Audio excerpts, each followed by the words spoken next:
Hello, everyone. Welcome to this week's live stream AMA. We've got a lot to cover today. As you can see, we're going to go through everything chapter 3. All the tea is going to be spilled. We're going to walk you through Bountiful, this brand new union-based system coming very, very soon. So get your questions ready. Any other questions too, unrelated to chapter 3, still throw them in the live chat. And let's get going. How's it going, Luke? Yeah, no, it's an exciting week for us because we're going to preview chapter 3 today. We also had that huge update come out last week. And we also released early access to the Pets app. I think on Monday is when it came out. We're not really going to push that one too much right now because there's still like some live bugs, but we'll kind of explain what's going on there and everything that's coming out in the next month because finally we're making some big progress in all the stuff we've been working on for a while. And I'm super excited. Like I think the next 2 months are going to be when you start to see like fundamentals of pixels shift a little bit. And our goal for end of the year is basically just to repeat and reiterate. We want to get pixels into a spot where the game is sustainable. So we want ROAR's return on reward spend over 1. It seems pretty promising even with the last update. We had a huge spike in revenue, one of our biggest spikes of revenue in like the last few months on the release of that new update. There's some stuff that we still have to think about and work through with that one. Then we have chapter 3 coming out to complement that also. In chapter 3, kind of the whole point and intention behind it was, 1, we wanted new types of gameplay that make the game more interesting, especially the core loop of the game. Basically, the type of gameplay that you interact with every single day is going to change with chapter 3. We're also tweaking the economics and the balance and the sustainability of the game with chapter 3 too. So when we think about high-level goals of why we're introducing chapter 3 and what we want to accomplish over the next few months with core pixels, what we want to do is we want to see if you guys like this gameplay more, if you guys think it's more interesting and more fun. We add some elements of competition to it. We also want to see if we can start to tweak the game in a way that is sustainable so that we can start to scale it and grow the user base again. Now, we have to get the game sustainable if we want to grow the user base, because right now, here's how this return on reward spend metric works. Our return on reward spend, it's been hovering around, I think you can see it if you really want. Let me show you the screen just because I think it's a helpful visual. So a lot of people don't know this still. If you go to staking.pixels.xyz, people always ask, what's your DAU? What's your revenue? All of this stuff is visible, public, and it's actually even on chain now, the revenue. You can even look at it. There's like an oracle that puts the revenue data on chain, so you can go and take a look. But we all pull it every single game in the Pixel ecosystem in our staking dashboard. You can scroll down. You can see, how many rewards each staking validator is giving. You can see, historical APR of each validator inside of staking. You can see the amount staked. And if you keep scrolling down, you can actually see revenue and the earnings in the game from each day. It's like a day or two behind. It lags a little bit. But yeah, if you can see, there's a huge spike in revenue with the release of the merchant fleets update.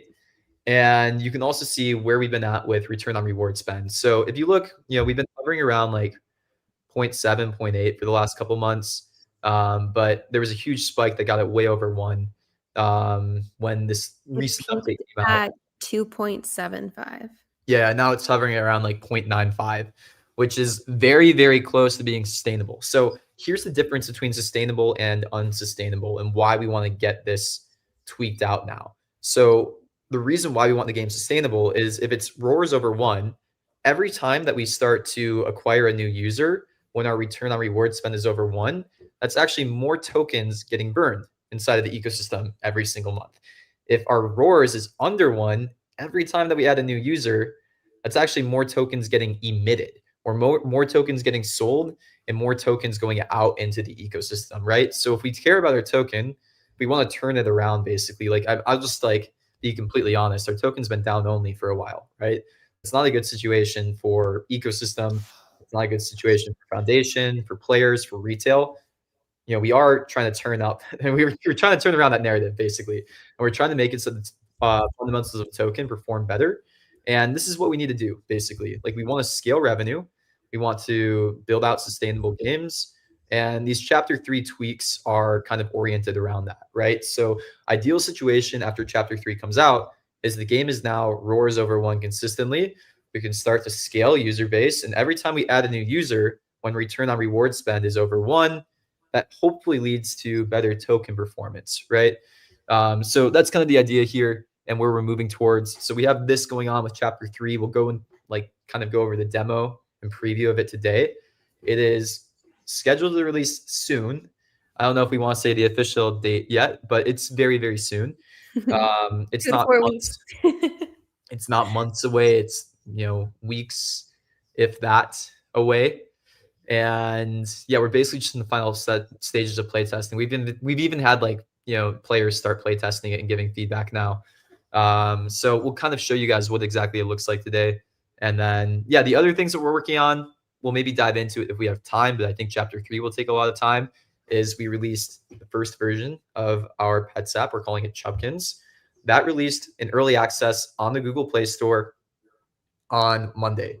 If you want to download it, you can. Just note, like, we're not pushing it with our users yet. We don't really want you to download it yet, but you can because it's still a little buggy. We're still fixing some of the core loop. Like, this isn't supposed to be a huge release of the Pets app, the Chubkins app.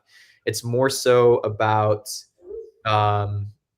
like getting the right data that we need to make sure that the game gets good. And we wanted to get something out. So now that the game is out, we can start improving it every single week, making it better, seeing what parts of the game people like, what parts of the game people don't like, what parts of the game need to be improved. And we're also at the same time doing some paid user acquisition. So what we're trying to do now is we're also trying to see if we can go out and acquire Web 2 users with this game as well. So we're actually running ads. We're seeing what performs best, what messaging performs best, what they like the most. And we're trying to see if we can build out like a hybrid go to market strategy, some Web3 principles and some Web2 principles together. So that's exciting. And we also have something new releasing, in the next 30 days, I would say. Basically, this whole new reward platform. So as we've been building out all of this tech, you've seen it roll out inside of Pixels. We have been building out a new way to give out earnings inside of our games. That's the offer system that you guys are all interacting with and using inside of Core Pixels right now. This offer system, the way that we built it out, can work in any game. So that's going to be the main source of earnings inside of the Pets game. We're going to start to slowly integrate that into the Pets game, Chubkins, and see how that works, what kind of earnings are the best to give out. And you're also going to start to see this new reward system roll out in other games inside of the ecosystem and even outside of the ecosystem in the next month or so. We just are about to bring on like a new partner for this new product and like reward system that we're building out. There's a few other partners in the pipeline too. Essentially, what we've been building out is like a way to give out rewards in any game in a smart way. So we're really excited about that. You'll see what that looks like maybe in a future AMA, maybe in the next like 1 or 2 AMAs. We'll start to like do a big announcement around it, start to show you who initial partners are and what that looks like too. I know you guys will be really excited about it because it's actually going to be something standalone that we want you guys to interact with. It'll basically be like a dashboard that you can go to and check out all the potential earnings that you can get inside of any game that's in our ecosystem. So it'll be a fun, cool new product that we're building out. And we will be telling you guys about it because we're going to want you to sign up and use it. So that's kind of like the lay of the land, what we're working on. And maybe now we can start to dip into what Chapter 3 actually looks like. Yeah. Actually, I was going to highlight a couple of I want to start highlighting some creators' content in these AMAs because there's such amazing stuff being made all the time. So I just have like 2 quick ones. This was just fun because this tweet really blew up. So by Chicken Pet, when which we don't need to talk through this again, but this screenshot here, our revenue did a clean 2x in one day. This was a pretty cool tweet. So shout out to Chicken Pet for this. It blew up, which is pretty cool. And then we have, this is a great video. Walks you through how to vote for Pixels. So you guys, if you're subscribed to the Pixels post or follow us on Twitter, you might have seen we posted about being nominated for 3 different awards at the games.gg awards happening in Manila in November. So if you haven't voted for us yet, make sure you go vote. You can get straight to the page from Terravilla Central, as I think they demoed right here. We have a Vote for Pixels sign. So you can go click on that and it'll take you right to the page. And then just click through. There are tons of great games nominated for so many different categories.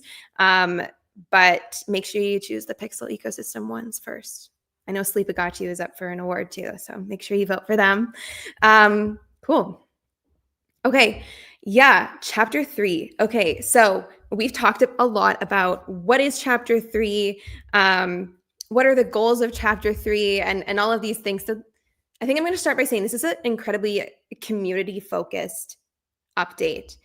The goals of this is to provide more.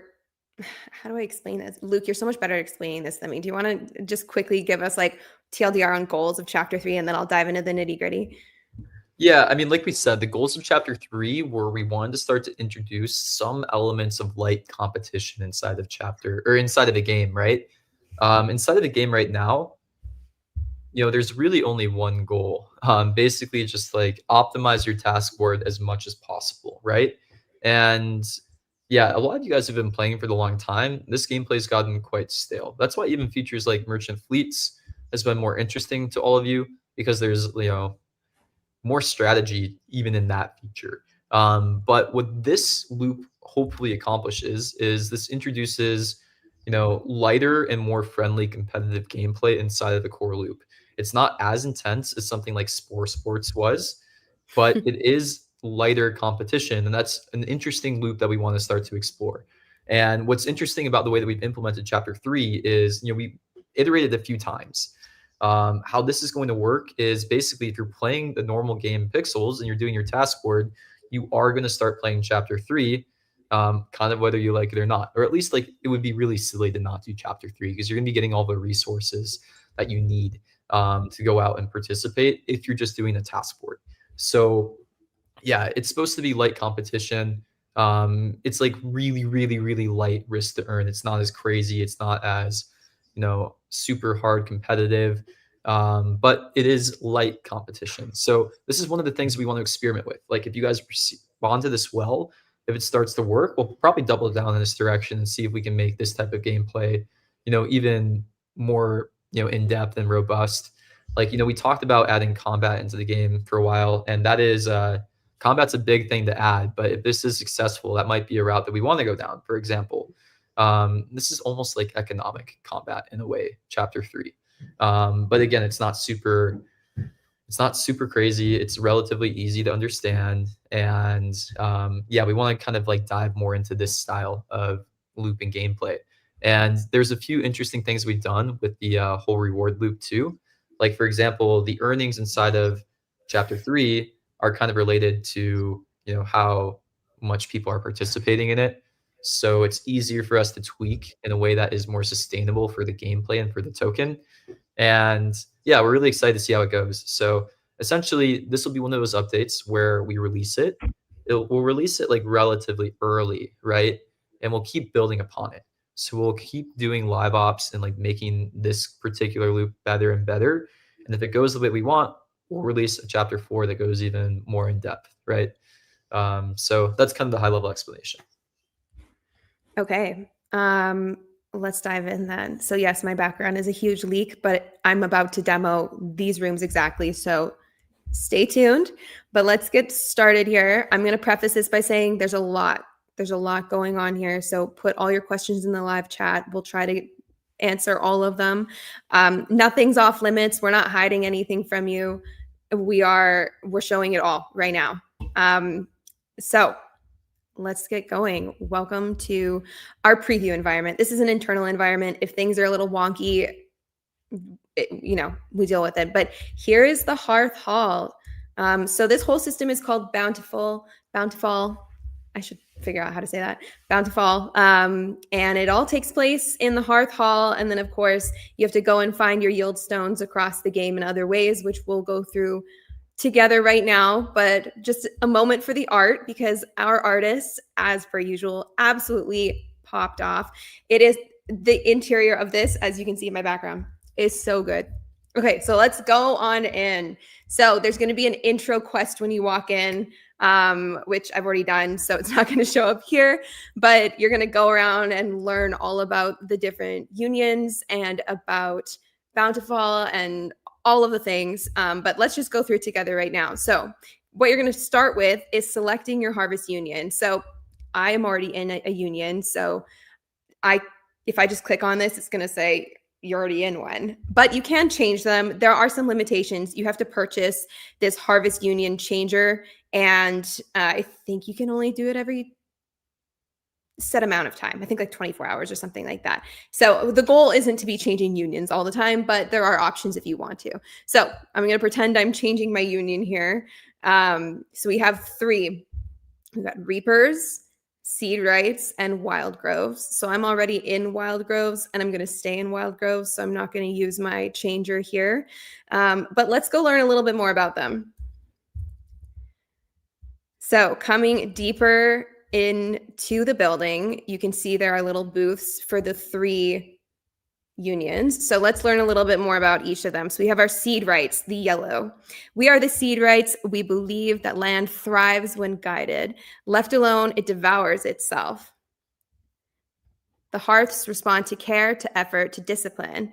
We rebuild, not by chance, but by hands that tend with purpose. When you believe in discipline, you believe in us. So if that speaks to you, that might be the one for you. And then over here, we have the reapers. We are the reapers. Life and death are the same harvest. The land gives and it takes. We remember the price of the first flame. Others forget, but we offer what must be given. Do you believe in light and darkness, or do you believe light and darkness should coincide? What was That one's like rough. So if that speaks to you, then Reapers might be for you. And then lastly, over here, we've got Wild Groves, the green one. We are the Wild Groves. We do not bind the land, we let it breathe. You will you will see the land grow wild in our keep. Every root and river knows how to heal on its own, and if we simply step aside, balance is not forged; it is allowed. If you feel the same, you should join our union. Okay, so you have like several days, if not a week or so or more, to decide which one speaks to you. So right now I'm in Wild Groves purely because I like the art the most. But if we come up here, you can see what my background is leaking here. So this is the hearth of the Wild Groves. I think it's just very pretty, so I chose it. And let's just hop between them. This is the logo of the Wild Groves also, and this is the yield stone. So this is called verdant. Come over here, we have our seed rights, and this is their hearth area. And coming down here, you can see this is called flint, and that is their yield stone. And then we have reapers, of course. And this is their logo over here. And this one is called hollow, and this is their yield stone.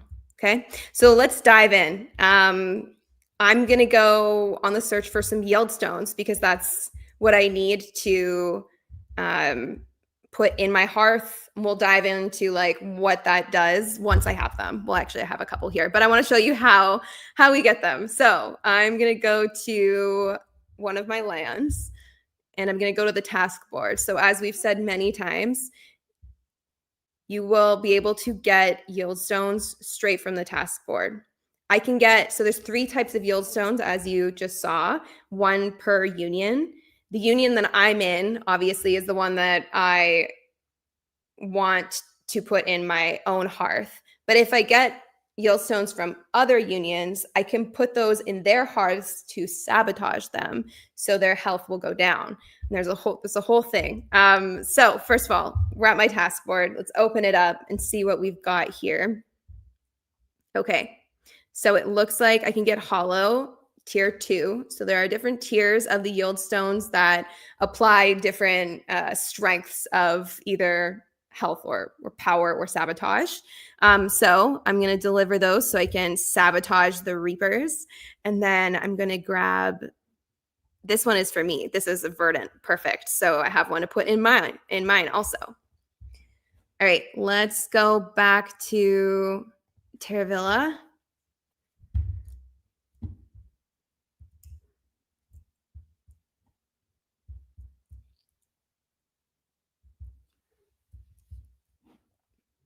Okay, so now I have my yield stones. It looks like I already had one in my inventory, which is good. I am going to go and put those into my hearth.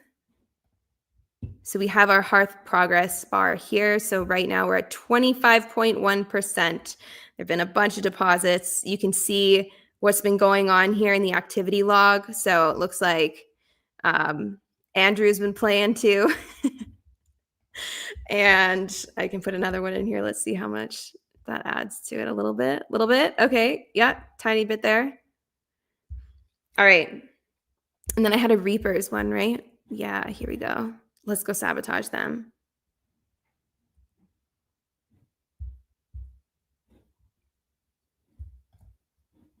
I love the animations. Like, it's so good. You guys, our artists did so well. All right. So that's the basis of the yield stones in the hearths and all of that. And then, of course, there's a bunch of other little things along the way. So there are these things called offerings. So offerings can come in 3 forms, or 2 mostly: power and defense. So if I pick up a power offering, a global power offering that you can use to amplify your power for your hearth. So this one needs multiple to go up a level, which we'll explain. This is defense offering that helps protect your hearth against sabotage. So I'm going to pick up, I think there's a limit. I already bought one earlier when I was playing around. Personal power offering, self-explanatory, but let's just play with the sabotage or the sabotage and the global power one. So I'm going to put the power offering. Animations are so fun. Okay, so coming back here, we've got our hearth progress, which obviously our number one goal here is to max it out 100%. And then we can come in here and see our offerings. Okay, so right now, this has 4 out of 5 offerings. And if we see this timer here, so I've got 4 minutes and 11 seconds left. When that timer goes out, we really want this to be 5 out of 5 because then we'll go up a level. And going up a level is what gets you that power boost. So that means that every yield stone that gets added to our hearth is more powerful. And then with sabotage, it's the same idea. Did I put them in yet? No. There, I put in a whole bunch of them. So once that timer runs out, we really want this to be 8 out of 8 so that we get that sabotage protection. And then here are the tiers. So you can see the different tier of sabotage and production rates or power production rates from the yield stones, if you're just curious, like what it is looking like.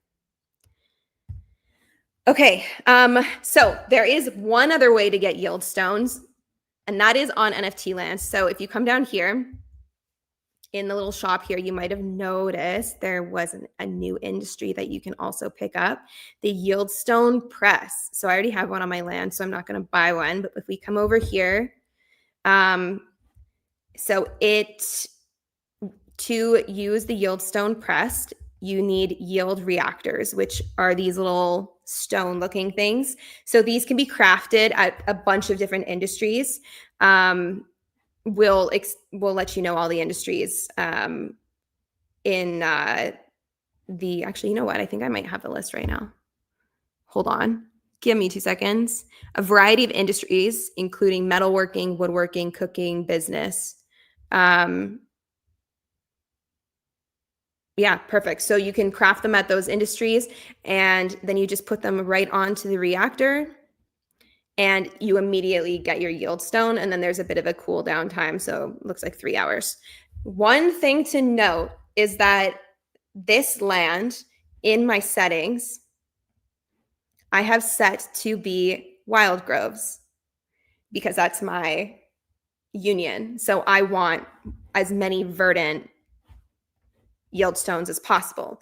If I was on a land owned by someone else and they set it to reapers, I would only get hollow yield stones. And it doesn't matter which union I'm in. So like if Luke came to this land here and he was in seed rights, he would still get verdant. So he would use that against me, obviously to sabotage, because that's the only thing that the reactor on the land will put out. Because it's assigned to wild groves. Okay, I think that's most of it. There's a couple other little things that I can mention. Let's just go back to the Hearth Hall.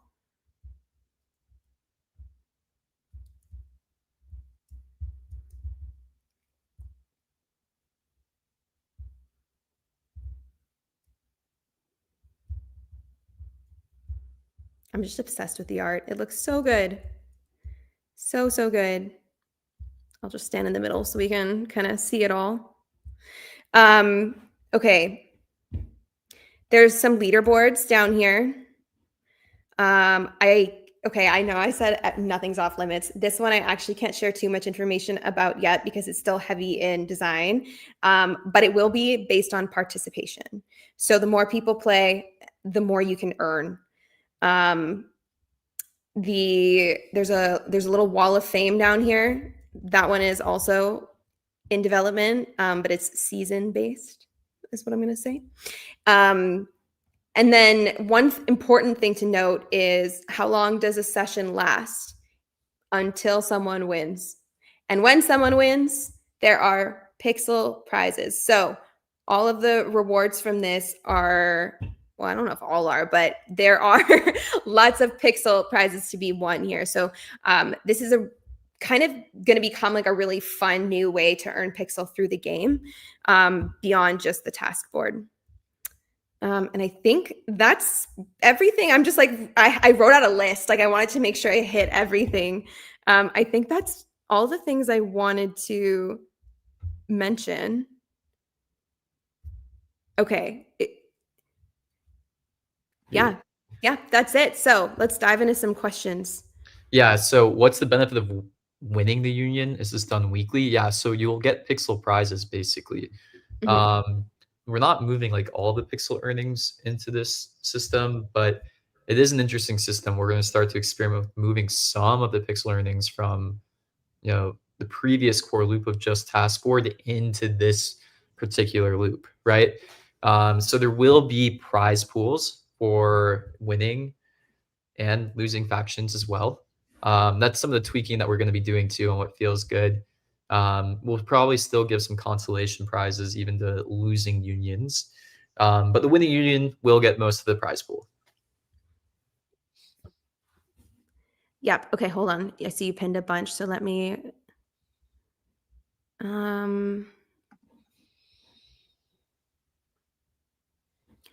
Are the unions based off base resources? So I don't know when you commented this, but you would have seen in the task board that there were just tasks that you would regularly complete, and you would get yield stones from that. So I think I had like rainbows, and I'm sure there are lots of other different types of tasks asking for different things in the game.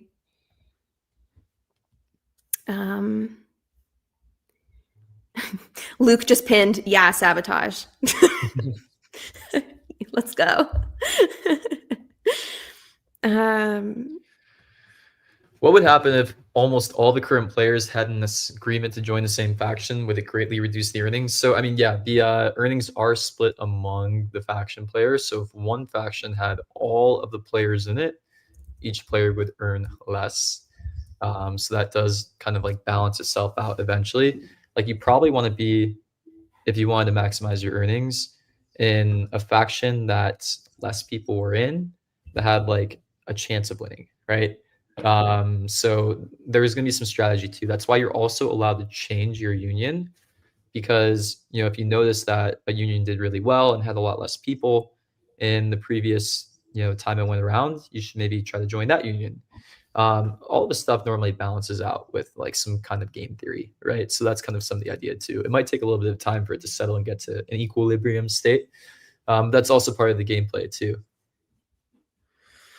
Okay, no win, no rewards. What's the plan? So there are 3 unions, as you can see, and I think the design as it stands is that the top 1 and 2 will get pixel rewards, and then the third might get some sort of consolation prize that isn't pixel.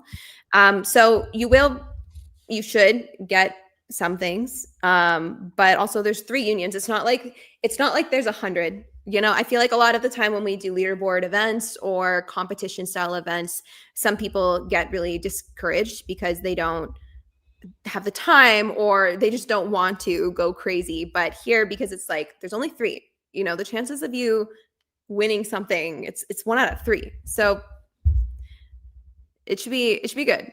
Actually, that relates to another comment here. I prefer single player games or multiplayer going with really small groups against others, which is exactly like what our leaderboard or like Guild Wars was like. Not sure I fit here because I don't want to team play with a third of all players. So, I mean, there's this, how do I explain this?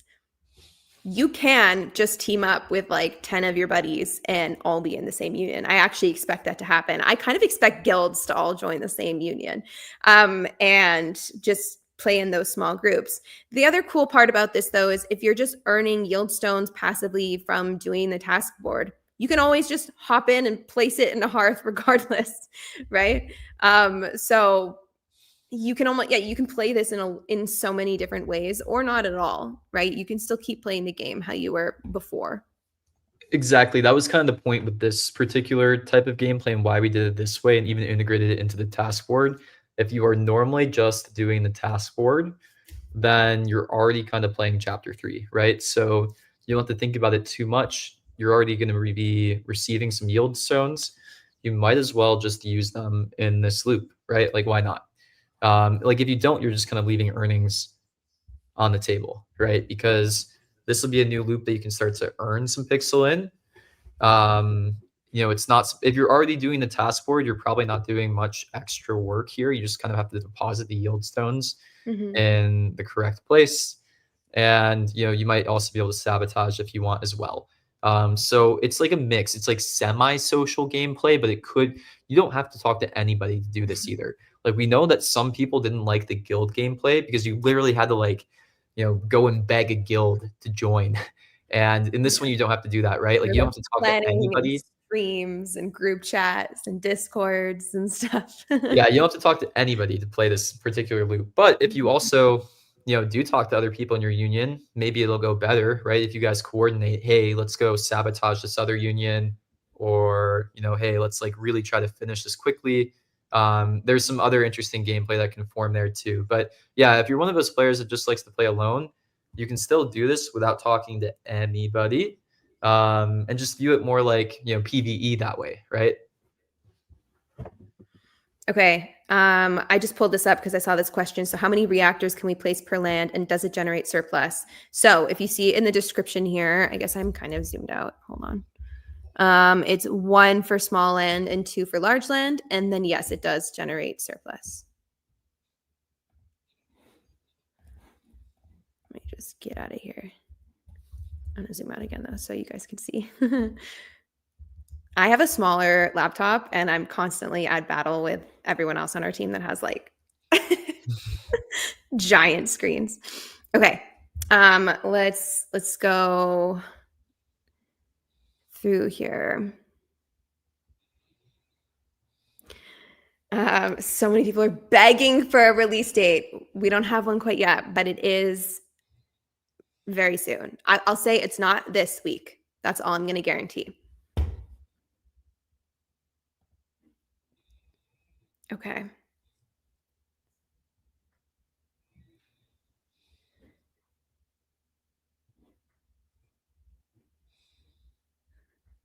All right.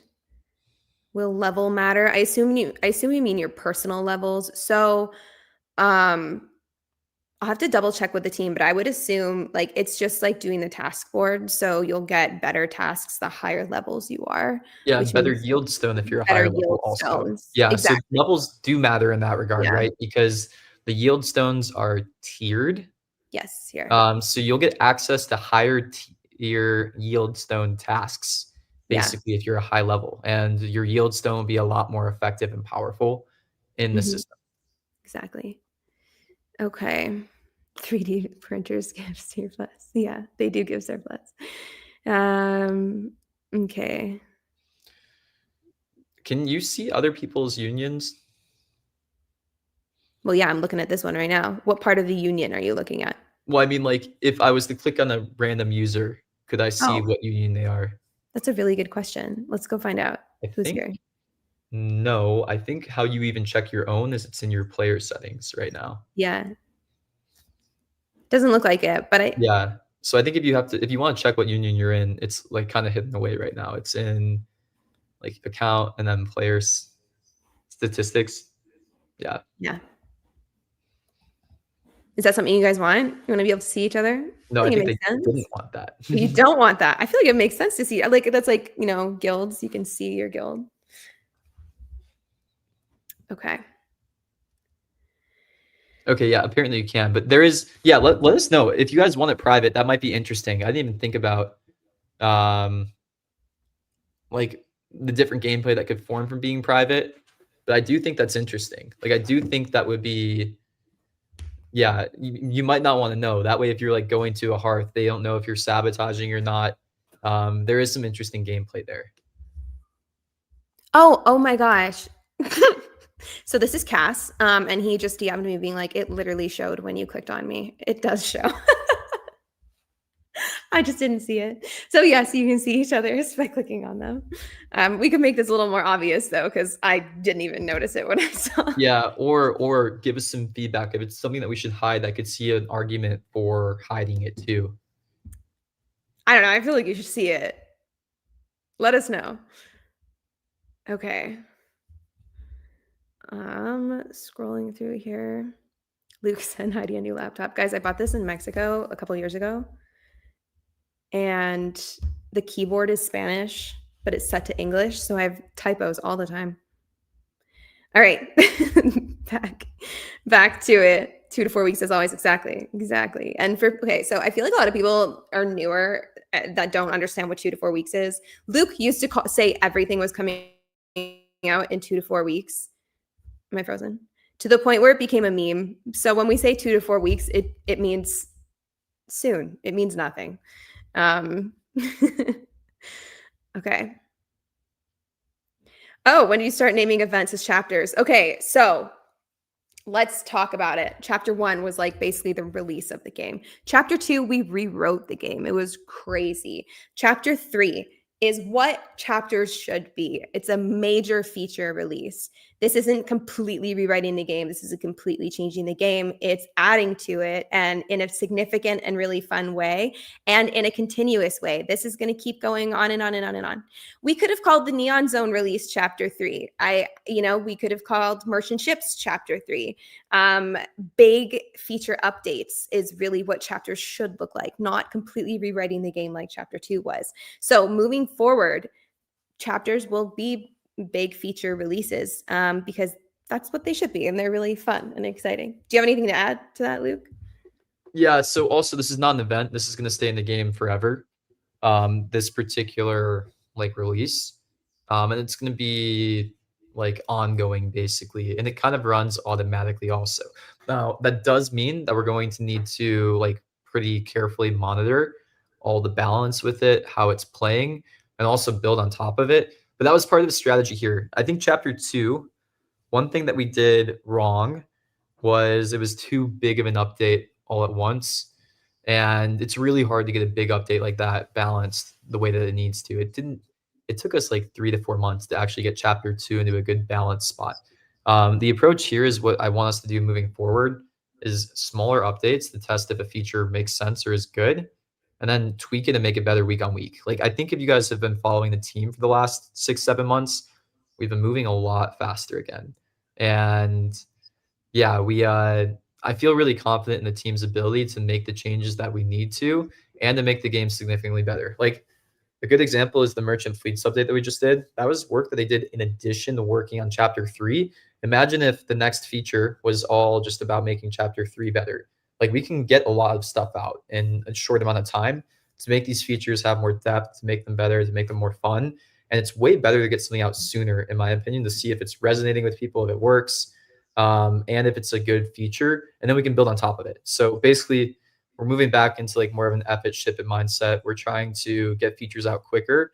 We're trying to get feedback from players while the features are early rather than waiting too long before we get feedback.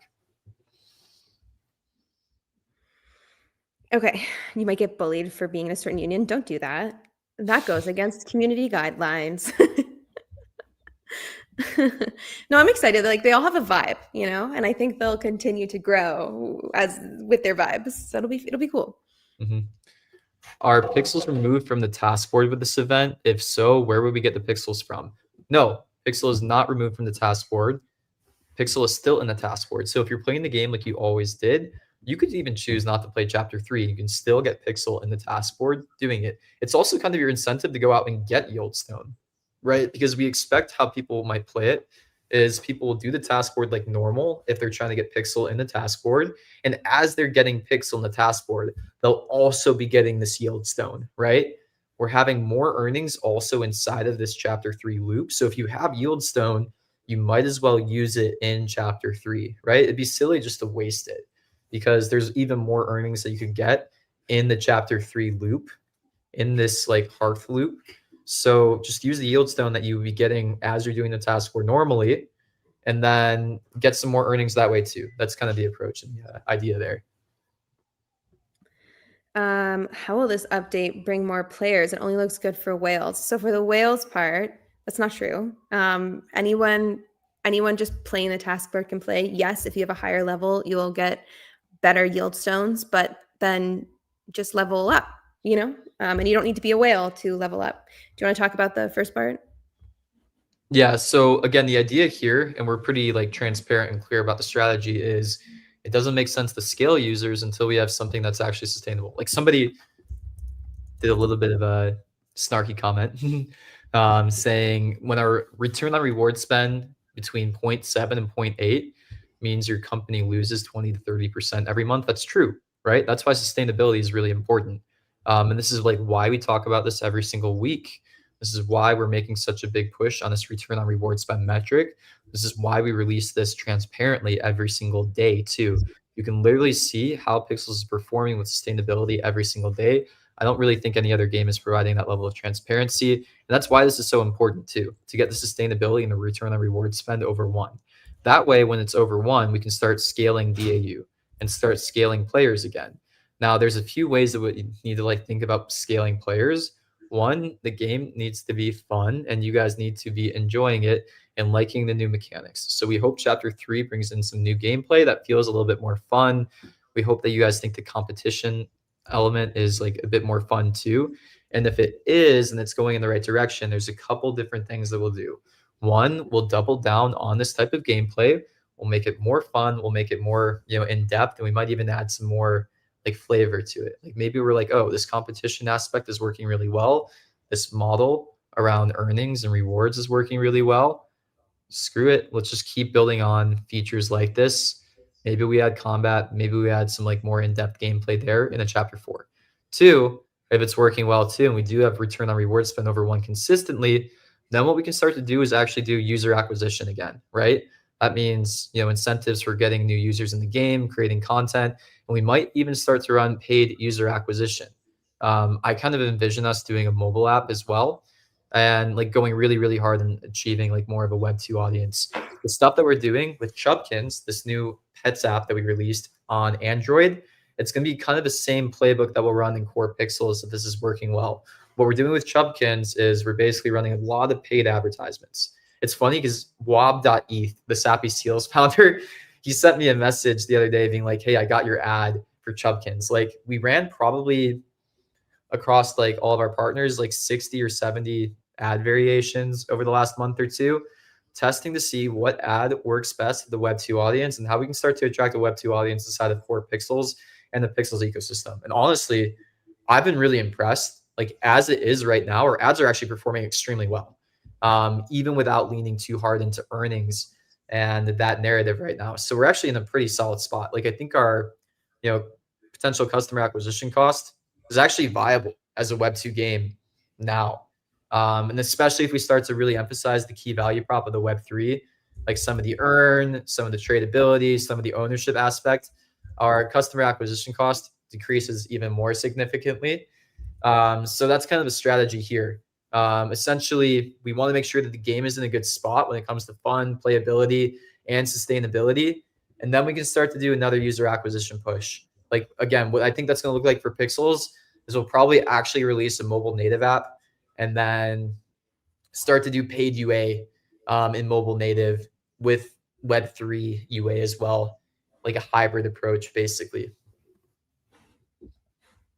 Okay. There were a couple questions here. Can we list yield stones on marketplace? No, yield stones are not tradable, which is also why it's like, okay, well, let's just put them in the hearth, right? That's all you got to do with them. Any chance there are ways to steal yield stones from other players? So no, but just throw them in the hearth, sabotage the other guild or union, my bad. I don't know how you would steal them.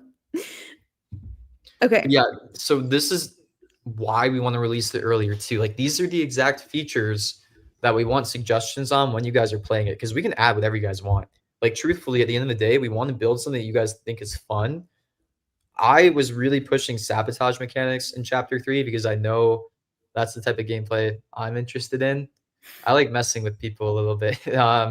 And those mechanics are really inherently good in like a risk to earn model too, which is like this is like very light risk to earn. Like this is very friendly risk to earn. Like there's other games inside of Web3 that have done risk to earn that are way more degen, like Cambria or even Pixel Dungeons, for example, right? This is like kind of as light as we could have gone in that. So What we want your suggestions in after chapter 3 is out is everything that we can do to make it more fun and more interesting. And yeah, like just let us know. Okay. Let's see some other questions. I keep seeing people ask about the maximum. So let's just go back here. I think it was small lands, NFT lands can have one, and large NFT lands can have two. Yeah, there you go.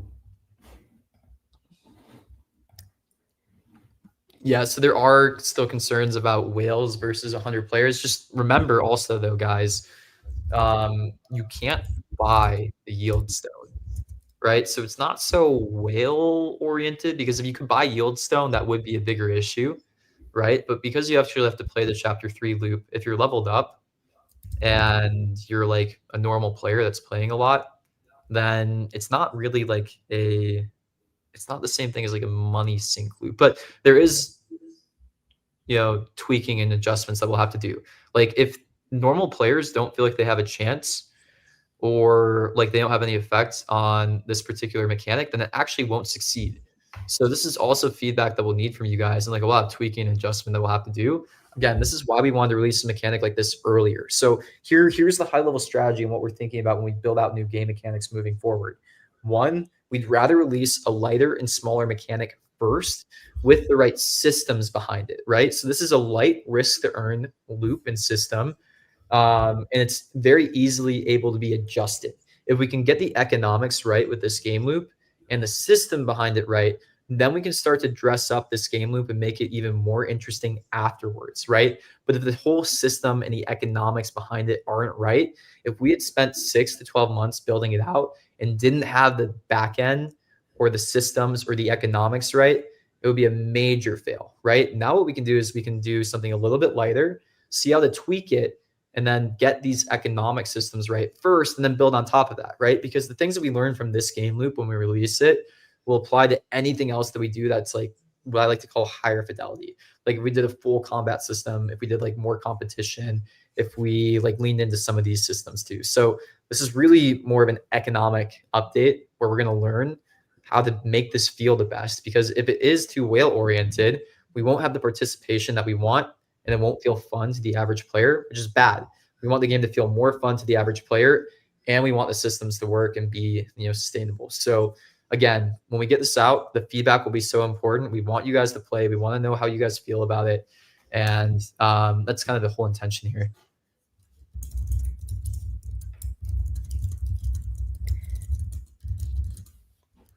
Okay. Oh, okay. Someone asked, where was it? What happens if a land isn't assigned for the Yieldstone press? You can't use it. It has to be assigned.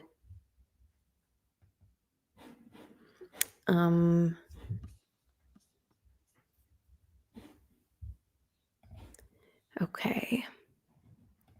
And then someone else asked, oh, I missed it. Can you assign a land to a union, kind of like how you can assign it to a guild? Not right now, but that is in talks of being designed. So if that's something you guys really want, then let us know. But all of the limits and stuff as they stand are still available, of course. Yeah, it's funny because Jinzo had the exact opposite fear that basically whales won't be at an advantage, grinders will be at an advantage. So yeah, see, this is the kind of question you don't really know until you get something out. Like we can theory craft all the time. This is exactly what we're trying to avoid with these releases moving forward. We don't want to theory craft. We want to get stuff out sooner to see how it's played and how you guys actually like it, and then we can respond accordingly and tweak the game and the like loop as needed, basically. So yeah, it can go either way. Like we have our own thoughts. Like we do think that the people who are just playing the task board like they normally have been will be the ones who, probably do the best in this loop, right? Because you can't buy your way in right now, except if you like were just buying, grinding the task board. But yeah, also we've been trying to avoid loops that are too grindy as well. And it's a balance with the like play to earn and risk to earn aspects, right? The next stage when we start to experiment with more risk to earn loops would be orienting it around more skill based gameplay. Like I wouldn't say this is super skill based, even though there is some light skill when it comes to choosing union, sabotage, light coordination, right? So these are kind of the like high level things that we're thinking about when we think about this particular loop. And if this is successful, then we'll lean into like more strategic gameplay too. Like we had talked a lot about chapter 3 and what it could be before. Like we had a bunch of different GDDs, game design documents and specs that we were like really far through. And some of the stuff we had talked about before was things like, weather, and we talked about this word called entropy a lot. There are ways to do skill-based gameplay in a game like this that are not necessarily combat. The combat stuff is interesting because how I've seen a lot of Web3 skill-based gameplay work so far is kind of like an Axie, even a lot of like the combat that's more dressed up, like you're actually doing battles and stuff like that, it still ends up looking like trading card game meta, basically, where you need to get a build. The build can be kind of pay to win sometimes. Like the skill based part ends up being more like a rock, paper, scissors meta. It's tricky to pull off, but there is some interesting stuff there. And that's probably what we'll start to explore next if this is working well, basically, on how we can start to introduce more skill based gameplay. I had thoughts on skill based gameplay too, where I feel like some skill based gameplay can be more economic.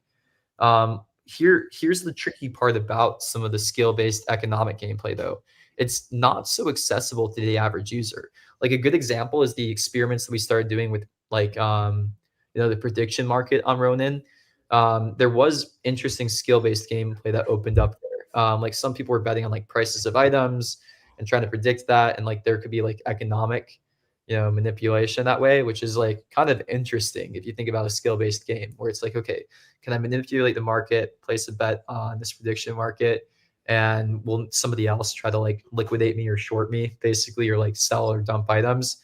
Something interesting there. But also, what I kind of learned from some of those experiments is it's like a little too hard for like the average player to get into a game loop like that, and it's not very accessible. Like it could be types of gameplay that work if there's a million DAU and 1% of the users start to think about that. If we have you know 30,000 DAU, there might be 30 people participating in that type of gameplay, and that's not really interesting enough in that regard. So there's some scale that might be needed to start introducing economic skill-based gameplay, right? There's other ways that we could do it too, but here's the other tricky part that we think about a lot too. How do you make this make sense to a normal Web2 player who doesn't know anything about crypto, prediction markets, all of us too? How do you make it approachable enough from somebody who's more casual, where they don't need to like look at so much stuff? It's a balance, right? And this is the kind of feedback that we want from you guys and improvements of the game. Like, what makes sense? What kind of gameplay do you guys like the most? And the kind of feedback that we want is honestly from our users who have like loved the game up until now and who like this type of game also. Because again, we want to build a game that reaches a million DAU in a sustainable way. And we have to make it so that it appeals to a million different people, right? So this is a lot of the learnings here. We want to build out gameplay that's not just attractive because of the earnings. The earnings add an interesting value prop that didn't exist in the previous game like this before. And yeah, it's tricky to figure out what makes sense in terms of this. So yeah, we're still experimenting and iterating here. This is kind of like the key. This is the key lesson that you need to be figuring out with a Web3 game that has live economy, basically. Because if you have a Web3 game that has a live economy, no matter what you do, it's going to be play to earn, and it changes the gameplay a little bit too. This is actually going to be a different approach than what we're taking with Chubkins. Chubkins, we're not going to financialize the core loop too much. Like we're not going to add too many earnings inside of the core loop, and it will change the way that people play it versus the way that people play pixels versus the way that people play pixel dungeons. Like basically what we've kind of learned over the last year is the different types of games are all played very differently depending on where you put the earnings inside of the game. Like pixel dungeons is played much differently than core pixels, right? Pixel dungeons is definitely more skill based. it's very sweaty, honestly. Like the sweatiest players like Kieran end up doing the best in that one. And honestly, when the game is too sweaty, sometimes when you have earnings involved in it, it actually turns off casual users too. So there's like a whole balance in all this stuff basically. But yeah, that's kind of what we're trying to figure out. And like the strategy on the high level is, this new platform that we're working on will allow us to put earnings in a lot more games. We'll be able to iterate on not just how they work inside of one game, but in many games to see what types of gameplay resonates the best with users across the board, and how we can implement earnings the best that way, basically. So, expect more games to be using our earnings tech pretty soon. Chubkins will be the second game that uses our earnings tech. Pixel Dungeons is currently integrating it now. There's games on Ronin that will probably integrate it. And there's even games maybe outside of Ronin that are looking into integrating right now also. And what's cool is any success with any of these games when it comes to implementing earnings will be reflected in our staking ecosystem. So stay tuned on that one. And all that stuff's coming out pretty soon too. So TLDR, out of all this AMA, chapter 3 is coming out pretty soon. Not next week, but very soon. It's going to introduce Not light. this week. Not this week. Not this week. Not this week. But very soon. It's going to introduce light competitive gameplay. We intentionally released it, earlier than other updates that we've done so that you can give us feedback and that we can tweak it to be the best it can possibly be. We're very, very open to new suggestions and new features too. And honestly, it's easier getting suggestions on what we should do from you guys than us coming up with them. So we're kind of giving you guys like a baseline of what we are thinking in this direction. We'll do our best to tweak it, make updates to it, and to like get it to sustainable. But we also need your guys' help to make this gameplay even more interesting. So let us know what you guys like about it. Even right now, after you saw a preview, give us some ideas on how we can make it better even after you guys saw that preview. Like a great example is hiding the union that you're in is I think disagree.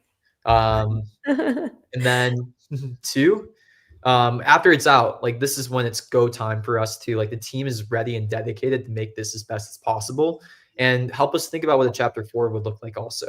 If we should go more like, economic PvP, like if this chapter 3 stuff is working, this loop is working, or if we should just like finally go combat, and like really, really lean into that. And yeah, we have some more stuff coming out too. Again, Chubkins, it's early access now. We're going to start to tweak and update it. We're like actually running paid UA on it to see, if we can make it, have a bit of a splash inside the web 2. It's very, very early. So we don't really we're not pushing you guys to download it.